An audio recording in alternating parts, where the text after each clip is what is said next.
Sahabatku, saudaraku yang diberkati dimanapun Anda berada hari ini, saya akan menyampaikan beberapa ayat firman Tuhan yang akan menguatkan dan meneguhkan iman kita. Dan saya percaya lewat firman yang akan saya sampaikan hari ini sangat memberi kita kemenangan dan kekuatan dan kepastian, karena firman adalah jawaban dari segala sesuatu. Iman kita bertumbuh lewat kita dengar firman Tuhan. Hari ini sahabat, saudaraku, jemaat yang diberkati, hari ini saya akan membawa tentang satu topik tentang kecemasan. Kecemasan menurut Kamus Besar Bahasa Indonesia tidak tentram hati, khawatir, takut, gelisah, mendengar kabar seakan-akan itu menjadi hakim dalam hidupnya. Orang yang tidak tentram, orang yang gelisah, orang yang khawatir tidak akan pernah mencapai sesuatu yang besar Tuhan siapkan bagi hidupnya. Orang yang cemas itu akan sulit menemukan sesuatu yang berharga dan bernilai dalam dirinya. Saudara, apa yang dimaksud dengan kecemasan? Kecemasan itu adalah gangguan kejiwaan, namun kebanyakan bersumber dari satu akar yang namanya kecemasan. Cemas dibedakan dengan ketakutan dalam hal objeknya. Kecemasan tidak mempunyai objek yang jelas, sedangkan ketakutan memiliki objek yang relatif lebih jelas. Jadi apabila saya tidak belajar sebelum menempuh ujian dan khawatir mendapat nilai yang buruk, dan adalah disebut dengan ketakutan karena alasan kekhawatiran yang jelas atau tertentu. Sebaliknya, apabila saya sudah belajar dan merasa mampu dalam ujian namun tetap mengalami rasa khawatir, ini baru kecemasan, karena kekhawatiran saya tidak mempunyai sumber atau objek yang lebih jelas. Kecemasan biasanya muncul akibat beberapa sebab. Kecemasan yang umum diderita oleh kecemasan karena kekurangan informasi. Misalnya, seseorang diberitahu oleh dokter bahwa ada gangguan medis pada dirinya, namun belum diketahui jenis penyakitnya. Reaksi yang biasa timbul dalam hidup orang itu adalah kecemasan, karena ia tidak mengetahui jenis gangguan fisiknya. Pada umumnya, kekurangtahuan yang dimiliki oleh manusia menyediakan ruangan untuk hidup dalam satu kecemasan, karena membuat kita menduga-duga yang buruk, bahkan yang paling terburuk. Saudara yang diberkati Tuhan, kecemasan yang lebih berhulu dari rasa kurang percaya diri. Dari contoh yang saya bacakan tadi di atas, kita bisa melihat bahwa kekhawatiran mendapat nilai buruk bagi yang sudah belajar dan merasa mampu mengerjakan ujian adalah kecemasan yang bersumber dari meragukan diri. Kalau kita ragu dalam hidup kita, kalau kita khawatir dalam hidup kita, kita tidak akan pernah melihat sesuatu yang besar dalam hidup kita. Tuhan memberikan kepada kita semua roh yang lebih besar dari roh yang ada dalam dunia ini. Karena kecemasan adalah rasa takut yang tidak memiliki objek yang jelas, dan hal ini seringkali menjadi bagian hidup kita. Dalam materi ini atau khotbah yang saya sampaikan dijelaskan sebab dan apa yang harus dilakukan dalam menghadapi kecemasan. Yang membedakan ketakutan dan kecemasan adalah sebagai berikut. Dilihat dari segi objeknya. Ketakutan memiliki objek yang tertentu atau yang jelas yang membuat kita takut. Kecemasan rasa takut yang tidak memiliki objek yang jelas. Hari-hari ini banyak orang dikuasai oleh kecemasan, oleh berita buruk yang dia dengar, oleh sesuatu. Ketika Anda mengalami dan mendengar ada berita-berita yang menggoncangkan situasi kehidupan rohanimu, hari ini saya mau beritahu, tidak perlu engkau takut, tidak perlu engkau bimbang, tidak perlu engkau mencari sesuatu yang bisa memberi engkau kepastian. Hanya satu yang sanggup memberi kita kepastian, adalah Yesus Kristus Tuhan. Dia adalah sumber kemenangan, sumber kekuatan bagi setiap kita. Sahabatku yang diberkati, reaksi atau dampak dari kecemasan adalah sebagai berikut. Yang pertama, mengakibatkan timbulnya keresahan di dalam diri kita. Keresahan memang reaksi langsung dari kecemasan. Maksudnya, seseorang yang dikuasai oleh kecemasan akan mengalami kesulitan untuk berpijak pada suatu keadaan kurun waktu yang lama, akan mengalami proses dan depresi yang berkepanjangan, saudara. hal yang luar biasa, dia akan berusaha mendapatkan ketenangan dalam dirinya dengan cara menguasai keadaan supaya keadaan itu berjalan sesuai dengan skenarionya. Dan itu tidak mudah. Ingat, orang yang dikuasai oleh kecemasan, dia akan mengalami gangguan kejiwaan dalam hidupnya. Dan orang yang mengalami hal yang demikian, ia coba membangun suatu ketenangan dengan skenarionya. Dan saya mau beritahu bagi sahabat yang mendengar firman ini, itu belum cukup. Situasi yang diperhadapkan dengan Anda, kalau Anda tidak menjadi kuat, situasi akan menguasai hidupmu. Tapi kalau engkau kuat, engkau akan menguasai situasi yang ada di sekitarmu. Itulah yang dikehendaki Tuhan.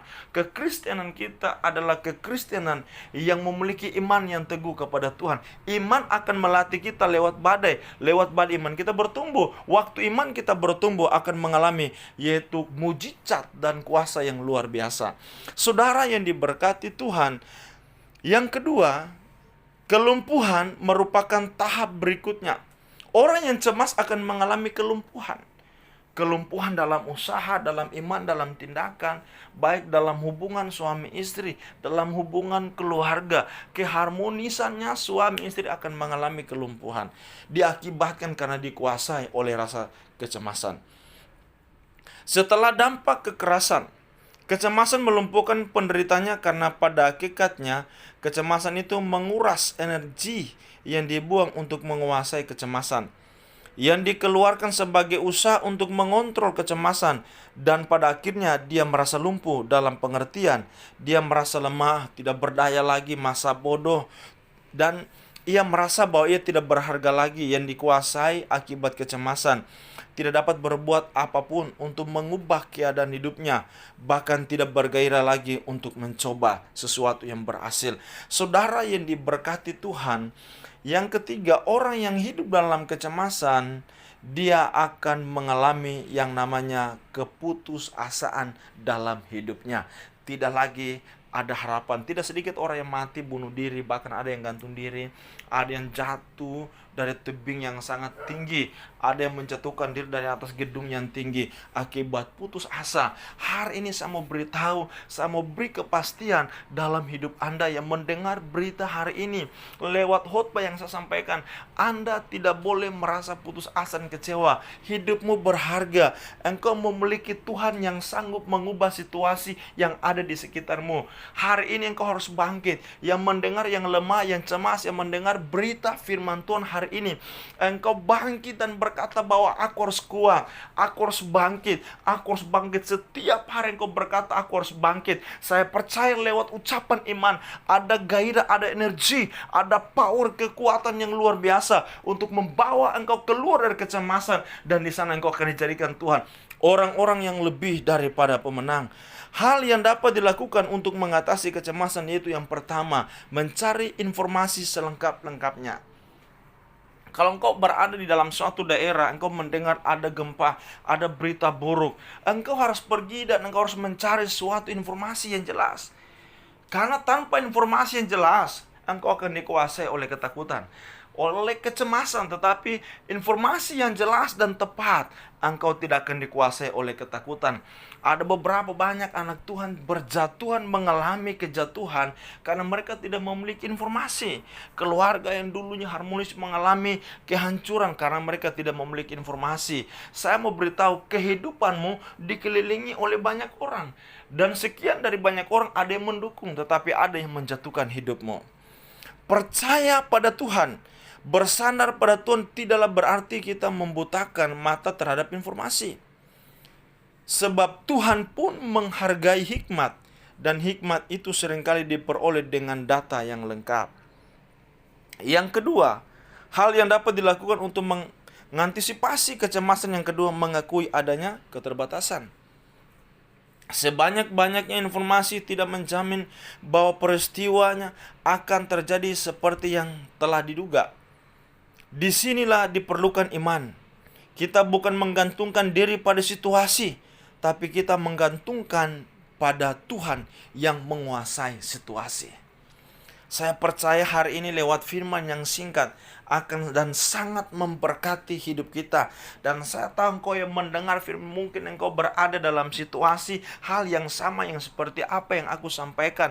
Mungkin engkau mengalami tekanan dalam berbagai pekerjaan situasi. Mungkin engkau mengalami kekhawatiran tentang keuangan yang sementara engkau hadapi. Hari ini serahkanlah dirimu dan imanmu harus bergantung kepada Tuhan, karena Tuhan yang menguasai situasi. Saudara yang luar biasa, makna yang perlu kita pahami dalam 1 Petrus 5 ayat 7, serahkanlah segala kekhawatiranmu kepadanya, sebab ia yang akan memelihara kamu. Hal yang dahsyat, yang luar biasa hari ini, Tuhan kita adalah Tuhan yang sangat peduli. Dia selalu memberi kepastian dalam hidup kita, dan Dia selalu memberi kemenangan bagi setiap kita. Tidak perlu kita akan takut lagi, tidak perlu kita bimbang lagi, karena hari ini saya mau ajak Bapak Ibu, serahkan segala kekhawatiranmu kepadanya. Sebelum saya ajak berdoa Anda hari ini, mari kita melihat dalam Mazmur 27 ayat 1. Firman Tuhan berkata, dari Daud, Tuhan adalah terangku dan keselamatanku, kepada siapakah aku harus takut? Tuhan adalah benteng hidupku, terhadap siapakah aku harus gentar? Kita tidak boleh takut dan gentar. Kita tidak boleh mendua hati. Orang yang takut, Yakobus berkata, dia akan mendua hati dan akan mengalami kebimbangan dalam hidupnya. Hari ini saya sebagai hamba Allah mengingatkan engkau yang mendengar firman hari ini yang disampaikan. Mari engkau bangkit, saya ajak engkau bangkit, dan engkau setia kepada Tuhan. Percaya akan janji Tuhan. Yosua pasal 1 ayat 9, firman Tuhan berkata, bukankah telah kuperintahkan kepadamu, kuatkan dan teguhkanlah hatimu, janganlah kecut dan tawar hati, sebab Tuhan Allahmu menyertai engkau kemanapun engkau pergi. Di mana Anda berada, firman Tuhan hanya mengingatkan kita, kuatkan dan teguhkanlah hatimu. Tuhan memerintahkan kepada Yosua untuk melewati sungai Yordan. Kuatkan dan teguhkanmu. Jangan Yosua melihat badai gelombang yang ada di depan mata, tetapi Tuhan berkata, pandang Yesus. Hari ini membuat engkau lemah karena engkau cemas, membuat engkau lemah karena engkau lihat persoalan, membuat engkau lemah karena engkau melihat badai kehidupan, membuat engkau lemah karena engkau tidak mau bangkit. Tapi kalau engkau mendengar firman hari ini, engkau berkata, aku bangkit dan aku merubah perspektif hidupku, aku hanya mau pandang Yesus, maka mujizat Tuhan terjadi dalam dirimu. Secara ajaib engkau punya terobosan yang luar biasa. Engkau akan memiliki kesaksian yang luar biasa karena Tuhan menyertai engkau. Dalam Filipi 4 ayat yang ke-6 dia berkata, janganlah hendaknya kamu khawatir tentang apapun juga, tetapi nyatakanlah dalam segala hal keinginanmu kepada Allah dalam doa dan permohonan dengan ucapan syukur. Amin. Dengan ucapan syukur engkau berkata kepada Tuhan, aku mengucap syukur karena aku tahu Tuhan adalah sumber segala sesuatu, dan aku tahu segala kekhawatiranku akan ditanggung oleh Tuhan, dan Dia akan memberikan aku kemenangan yang luar biasa. Mazmur 94 ayat 19 juga berkata di sana, apabila bertambah banyak pikiran dalam batinku, penghiburanmu menyenangkan jiwamu. Penghiburan Anda hanya satu, yaitu Yesus Kristus Tuhan. Dialah penghiburan yang sempurna dalam hidup kita. Ini adalah tahap di mana akhirnya seseorang merasa dia sudah kalah. Artinya hidup menjadi terlalu berat baginya, terlalu banyak membuat kepalanya pening, terlalu banyak yang membuat hatinya gundah gulana, terlalu banyak yang merobek-robek kalbunya, dan dia tidak tahu lagi apa yang dilakukan, sehingga dia mulai tergoda untuk menyerah. Hal yang dapat dilakukan yaitu mengantisipasi kecemasan itu. Saya sudah beritahu tadi ada beberapa hal: mencari informasi, kedua mengakui adanya keterbatasan kita.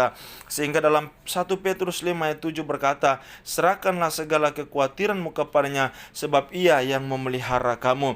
Secara rasional menyerahkan kepada Tuhan berarti kita mengakui keterbatasan kita dan kita minta bantuan kepadanya. Berkata pada diri sendiri, tidak mau lagi memikirkan problem itu, dan berkata kepada Tuhan, Tuhan, ini sekarang adalah problem Tuhan, dan memang itulah yang Tuhan minta. Serahkanlah dalam 1 Petrus 5 ayat 7, sebab sebetulnya digunakan kata lemparkanlah kekhawatiranmu kepada Tuhan. Namun bukan berarti kita lari dari tanggung jawab, tetapi kita hadapi persoalannya, namun kita tidak lagi memikulnya sendiri. Tuhan Yesus memberkati sahabatku yang mendengar berita firman Tuhan hari ini. Saya percaya diberkati dan menjadi kuat, dan engkau akan mengalami banyak mujizat. Percaya dan andalkan Tuhan dalam segala sesuatu. Engkau diberkati Tuhan. Salam, dan Tuhan memberkati kita semua. Amin.